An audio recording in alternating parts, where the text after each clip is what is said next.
ng mga nagbabagang balita. Mga 4-piece beneficiary na kukuha ng National ID sa PSA, natutulog na sa mismong compound ng ahensya, makakuha at makarehistro lang sa PhilSys. Mga damit tulad ng barong, Filipiniana, sapatos at iba pa na gawa ng mga local designers, tampok sa trade fair. Pagkakaroon ng airport sa Caramuan, itinutulak ni Governor Elray Villapuerte.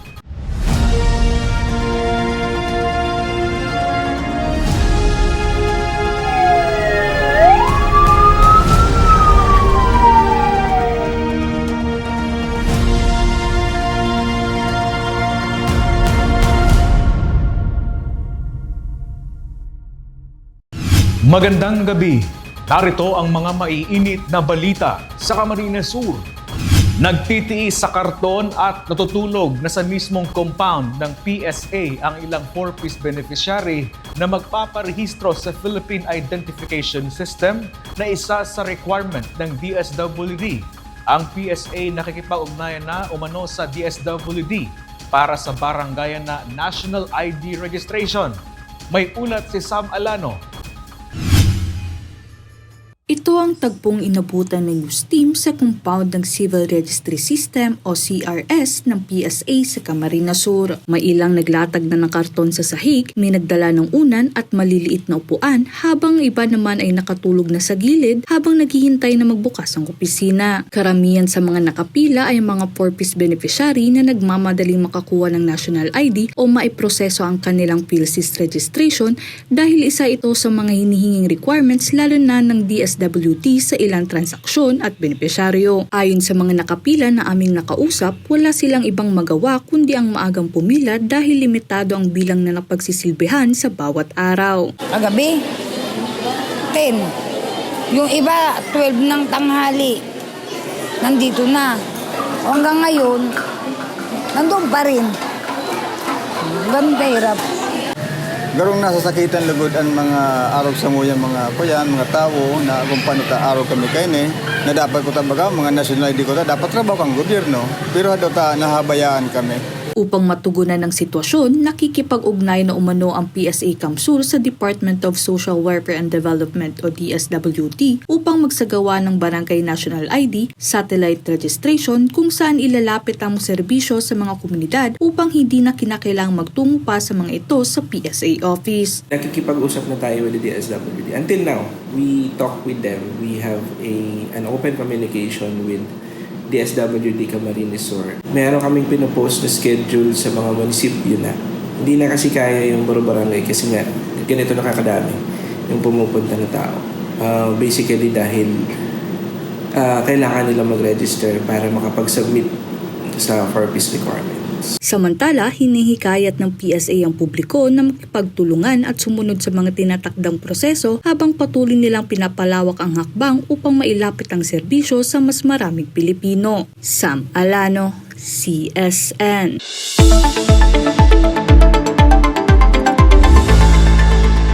Inaasahang bukas, araw ng Martes o sa Miyerkules, papasok sa Philippine Area of Responsibility ang Super Typhoon Bavi na nasa labas pa ng bansa. Taglay ng bagyo ang lakas ng hangin aabot sa 205 km per hour at gustiness na 250 km per hour. Kumikilos yan sa direksyon na west-northwestward na bahagya ring humina pero nananatili na sa Super Typhoon category. Ayon sa Pag-asa, mababa pa rin ang tsansa ng bagyo na mag-landfall sa anumang bahagi ng bansa, ngunit posibleng maranasan ang mga pag-uulan oras na pumasok na ito sa bansa na papangalan ng Inday.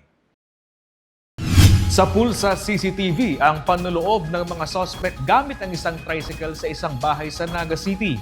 Natangayin ng mga suspect ang ilang kagamitan tulad ng speaker, laptop at iba pa.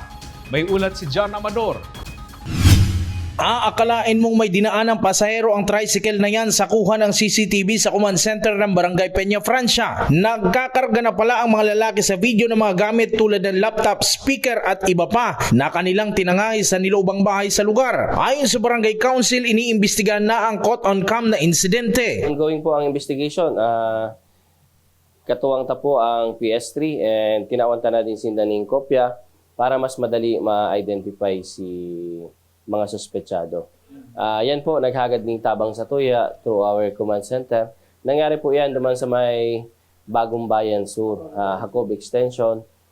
May CCTV kita naman kasi ang left side, Barangay Peña Francia, ang right side, Barangay Bagong Bayan Sur. And nahiningta na halawig pangani si pag-standby katong saro, nagparahalat sindang makakuha ng tricycle para ikarga si mga hinarabon nila.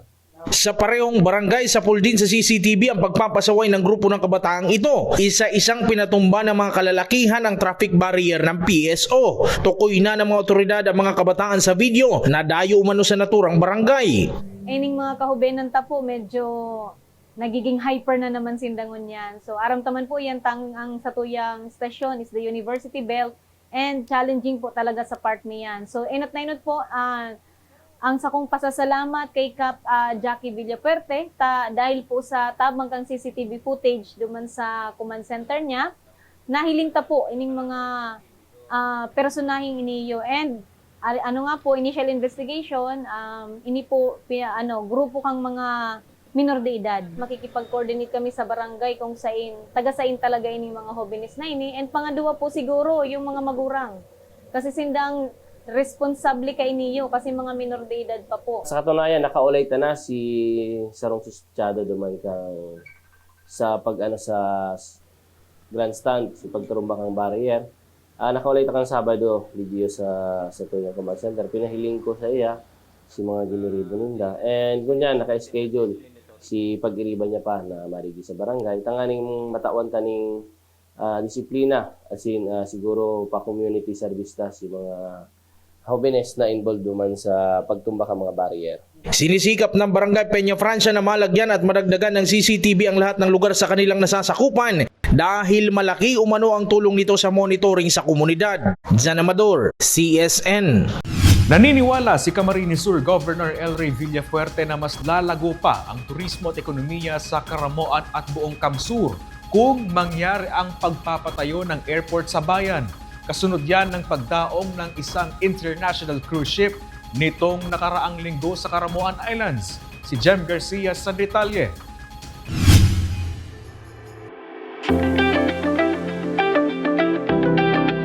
Mula sa malinaw at kulay asul na tubig sa karagatan, mga hidden coves at nagagandahang burol,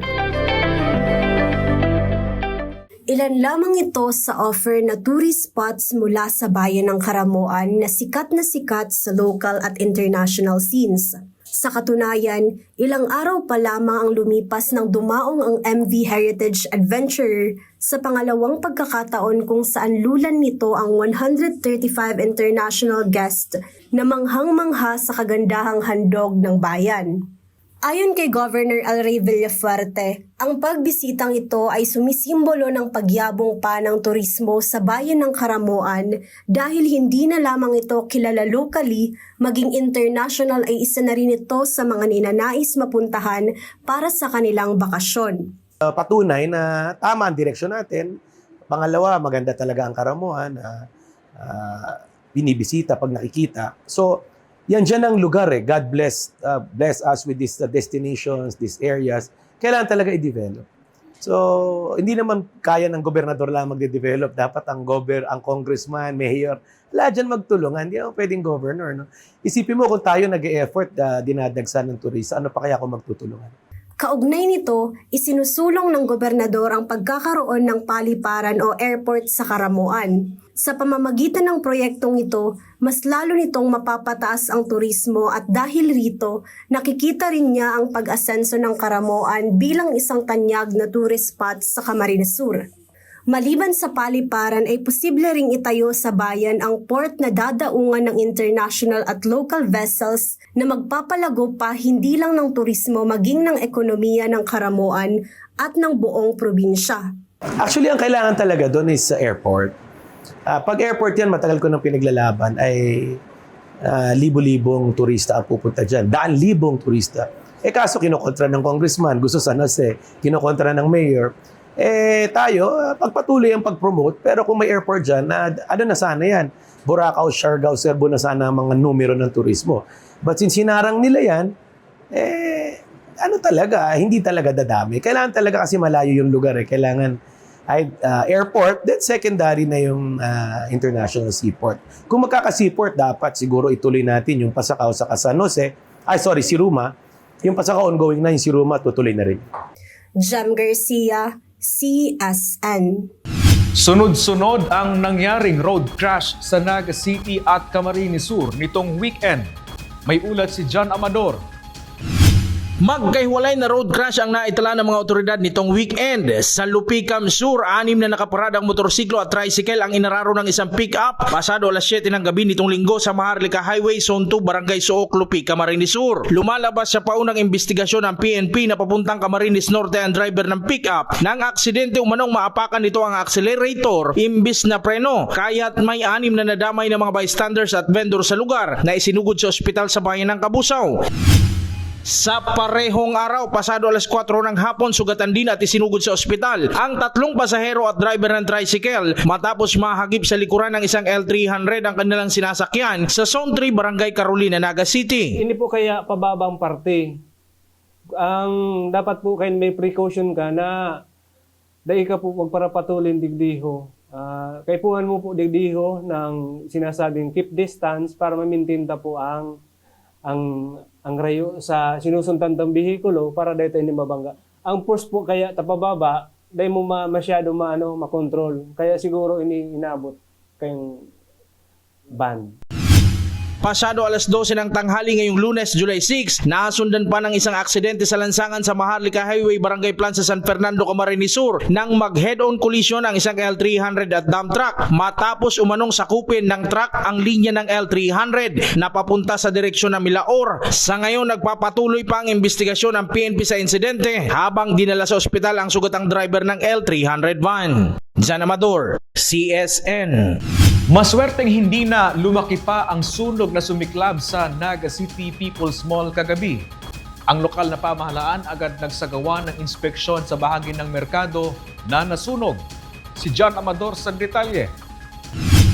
Maswerteng hindi na lumaki pa ang sunog na sumiklab sa ikatlong palapag ng Naga City People's Mall kagabi. Agad itong narespondihan ng mga tauhan ng Bureau of Fire Protection kaya hindi na lumaki at lumawak ang sunog. Lumalabas sa paunang investigasyon ng BFP Naga City Central Fire Station na naiwang nakasaksak na meat grinder ang pinagmulan ng sunog. Ang pinagpunan po, base sa yung mga investigador po, ito da pong meat grinder duman na pinagdududahan na naka-charge pa da po or naka-turn on pa. Sa duman mo lang po ang origin of fire na pigihiling sa tuwing mga investigador. Matapos ang insidente, nagsagawa ng inspeksyon ng LGU at pamunuan ng Naga City People's Mall sa bahagi ng merkado na nasunog. Bisita ta po ini yung sitwasyon digdiyo sa third floor kang market. Tigiling ta po ang nangyari. Maray man po nga nita naagapan. Pero base sa mga investigasyon, faulty wiring.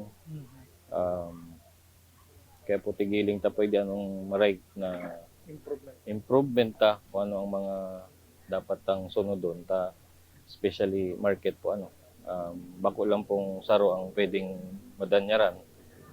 Pwede pong makadanyar bako lang hindi sa market kundi syempre sa ibang mga pagtaraid na lugar. May banta po si Ma'am Babet Labadia saka si Sir Mon.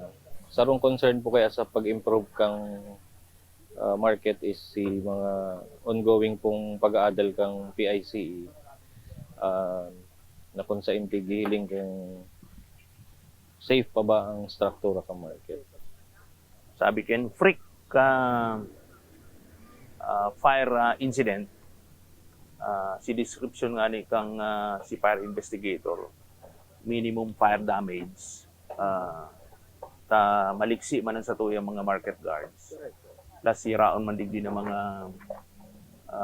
paratsinda, nagapaninda na masiwata. But even then, cause for a concern man yan sa muya, and kaya ngunyan, pigihiling mi kung ano ang possible adjustment sa kuyang in-house na electrical engineer. Sabi ko mag-design kagiraray ng bagong common na lutuan sa food hugasan.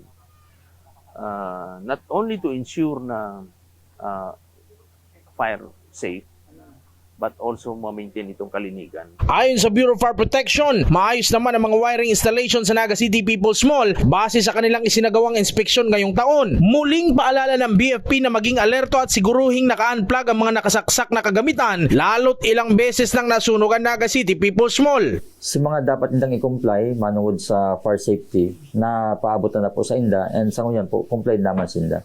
May mga araw lang talaga kaniyong pangyayari na data maiwasan. Minsan nakakalingaw or may mga bagong hazard na idagdag dyan sa kanya-kanyang stalls. Pag-iramdam ng giraray po sa satoy mga stall holders dyan sa satuyang Naga City People's Mall na kung tapos na po kang sa indang negosyo, business transaction sa maghapon, i-double check po kung nakataranggal na po sa saksak ang mga appliances dyan or mga equipment dyan na di naman kayo po ang gamiton o nakasaksak pa po o naka-turn on para maiwasan ta po ang para yung insidente po. Jan Amador, CSN. Patuloy ang barangayang one-stop shop medical mission ng Provincial Health Office ng Camarines Sur. Natugunan ng medical team mula sa probinsya ang iba't ibang health concerns ng mga residente. Si Jem Garcia sa detalye. Dala ang state-of-the-art medical asset, nagtungo sa Barangay Anayan sa bayan ng Pili ang medical team mula sa Provincial Health Office ng Kamsur para sa isang one-stop shop medical mission na layong mailapit pa sa komunidad ang dekalidad na health services. Ang anak na dalaga ni Tatay Romel ay ilang araw na umanong nakakaranas ng pananakit ng ngipin kung saan nakakaapekto na ito sa pang-araw-araw na gawain pati na rin sa kanyang pag-aaral. Minabuti niya nang ipatingin ito sa isang espesyalista upang mapaayos na ito. Siguro po gusto niya maganda naman yung ngipin niya at saka mabaguan na ng bago. Maganda po dahil po na natulungan, hindi na po siya magbabayad ng yung sa private, mahal po. Dito po, libre lang. Isa rin sa mga nagpakonsulta sa medical mission ay ang senior citizen na si Nanay Richilda na nabigyan ng libreng check-up at libreng gamot para sa kanyang maintenance sa high blood pressure. Ayon sa kanya, malaki umanong gastusin ang pagpapacheck up at gamot kaya naman napakalaking tulong umano ng programang ito ng probinsya. Sa laboratory ma'am, inaabot yan 1,000 plus, pag kompleto hanggang 2,000 plus pa. Pero digdi po libre. Tapos ang consultation fee baga po ang doktor, professional fee, nasa 400 yan. Kaya po dakula talagang pasalamat ko. At ang maaraman ko tulos na naigwa talagang libre. Sabi ko magsara muna sa tindahan, ma-avail na kita, sayang baga. Salamat pong maray, salamat po. Malaki naman ang pasasalamat ng Barangay Council ng Barangay Anayan sa LGU Pili at sa Provincial Government ng Kamsur sa pamumuno ni Governor Alray Villafarte sa patuloy na pagbibigay suporta tulad ng pangangalaga sa kalusugan ng mga Camarinense, kaya naman ipinapaabot na nila ito mula sa iba't ibang barangay sa Camarines Sur. Nakulang maray, halos kung gagraduhan pala mga GIS. Grabing tabang po sa mga nagtitios, maski nga hindi nagtitios siya. Kaya dako lang tabang. Grabing pasalamat ko kay Gob saka kay Mayor at yung matindaan nagkunyang event ni sa Anayan. Jem Garcia, CSN. Simula na ngayong araw ng 2 buwang English Proficiency Course alok ng CICT at probinsya ng Kamsur. Ayon sa ilang estudyante, gagamitin nila ang matututunan sa programa sa kanilang planong pagtrabaho abroad. Narito ang ulat. Nagsimula na ang panibagong batch ng mga estudyante para sa libreng English Proficiency Course ng CICT, katuwang ang pamanlalawigan ng Camarines Sur. Layo ng programa na mas maging equip at globally competitive ang mga Camarinense. Ayon kina Hana at Francis na benepisyaryo ng programa, malaking tulong umano ito ng probinsya dahil hindi na nila kailangang gumastos para makatanggap ng dekalidad na English training na makakatulong sa kanilang plano na magtrabaho abroad. Yes, very important yung mga knowledge and trainings that I got from this training kasi it helps me to build confidence when talking to, especially to native English speakers. Ang platform po na ito is most probably makakatulong talaga siya not in just for employment or other future ventures but in day-to-day basis. Nasa akin siya mismo, malaking tulong siya pag mag-a-apply ako sa abroad kasi nga yun nga sa confident and how will I express my thoughts. Ilan lang sila sa panibagong batch ng mga estudyante ng programa na tatagal ng 2 buwan. Nagpapasalamat naman ng mga benepisyaryo sa pamahalang panlalawigan ng Camarines Sur at sa CICT dahil sa pagbibigay ng libreng English Proficiency Course. Sam Alano, CSN. Isa-isang inirampa sa trade fair ng Department of Trade and Industry o DTI ang mga gawang barong, Filipiniana, sapatos at iba pa na proudly made ng mga local fashion designers sa Camarines Sur. Narito ang ulat.